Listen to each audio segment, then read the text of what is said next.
Let's have a look at our color grabber. So let's go to demos and let's open up dynamic colors. Play that. Okay. So let's make a selection here. And as you can see, this frame below just changed colors based on the image. Now this isn't hard coded at all. What's happening is our color grabber is picking up colors from the image and applying it to the UI. You can apply it to anything you want. It's also applying it to the text.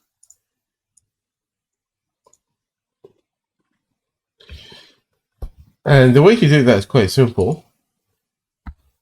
All you need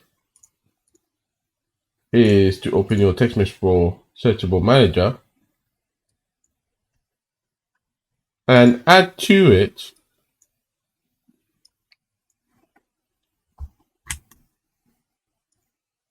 an inbuilt color grabber DLL script. Now, every time you use the inbuilt color grabber API, it will automatically trigger these events. Now, there's a lot of events you can subscribe to. Okay, so all you have to do is to subscribe to these events. The first event gives you the entire list of colors that is given to you. You can check the documentation for more details. These ones here are a bit more specific. So if you just read the title, it says get random relatively dark color, get random relatively dim color, and get random relatively bright color. And it's relative to the entire colors that it's been absorbing from the image. And that based on the algorithm you are specifying in the API. And then you have even more events down here. Now, this is the one that you use in build. There's also an editor version. If you use the in-editor version, it becomes a bit more apparent how the function works. But you can't use the in-editor version for your builds. So you apply this right here and you subscribe the functions that you are interested in, and it would return the colors to those functions for which you can apply.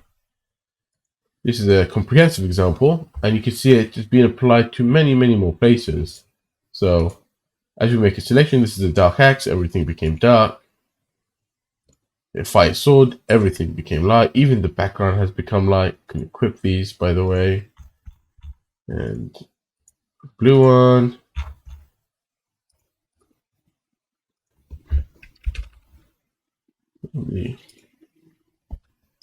Alright, so just like that, you could make it so your UI changes color based on your selection. So it works very well with this searchable asset, as you could see, because the searchable asset does have a way for you to use images as well.